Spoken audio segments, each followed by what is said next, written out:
Digital marketing নিয়ে কথা বলতে গেলে একটা শব্দ ঘুরে ফিরে আসে, সেটা হলো লিড জেনারেশন। তো চলুন আজকে একদম সহজ করে এর ভেতরের বিষয়টা বোঝা যাক।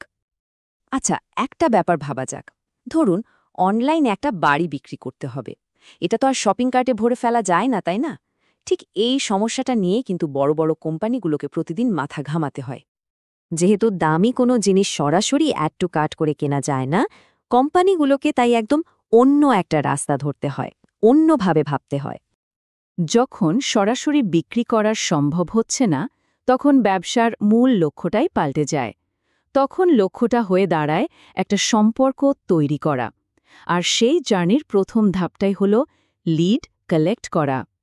সবচেয়ে সহজ করে বললে লিড মানে হল একজন আগ্রহী ব্যক্তির সাথে যোগাযোগ করার জন্য যেটুকু তথ্য দরকার, ঠিক সেটুকুই। মানে যিনি নিজে থেকেই আগ্রহ দেখিয়েছেন, তার কন্ট্যাক্ট ইনফরমেশন। এই তথ্যগুলো মানে নাম, ফোন নম্বর বা ইমেল, এগুলোই ব্যবসার জন্য খুবই মূল্যবান। যখনই একজন সম্ভাব্য গ্রাহকের এই তথ্যগুলো পাওয়া যায়, তার মানে হলো একটা লিড তৈরি হয়ে গেল। আচ্ছা চলুন এবার একটা দারুণ তুলনা দিয়ে ব্যাপারটা আরও পরিষ্কার করে বুঝি। এই তুলনাটা দেখলেই বোঝা যাবে লিড জেনারেশন আসলে কেন এত জরুরি। তো অনলাইন সেলিংয়ের দুনিয়াটাকে আমরা দুটো ভাগে ভাগ করতে পারি। একদিকে ভাবুন একটা টি-শার্টের কথা। দাম কম, সিদ্ধান্ত নিতে সময় লাগে না, ক্লিক করেই কিনে ফেলা যায়। আর অন্যদিকে একটা অ্যাপার্টমেন্ট, এখানে তো কোটি টাকার ব্যাপার। অনেক সোজবিচার, স্বচক্ষে দেখা, কাগজপত্র যাচাই করা, মানে পুরো প্রক্রিয়াটাই অনেক জটিল। এক ক্লিকে তো আর অ্যাপার্টমেন্ট কেনা যায় না। লক্ষ্যটা এখানে একদমই আলাদা। তাহলে প্রশ্ন হলো, একটা ব্যবসা নতুন অ্যাপার্টমেন্টের জন্য লিডটা জোগাড় করে কিভাবে?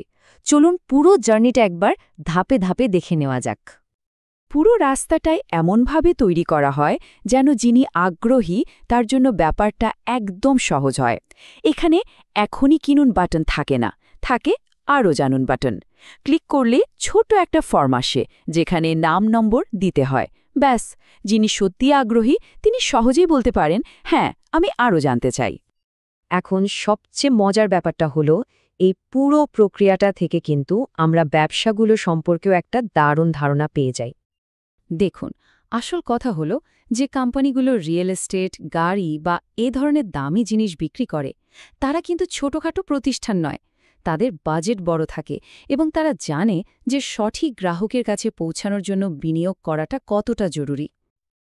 আর যারা মার্কেটার, তাদের দিক থেকে ভাবলে এই পদ্ধতিতে খুব পরিষ্কার একটা রেজাল্ট পাওয়া যায়।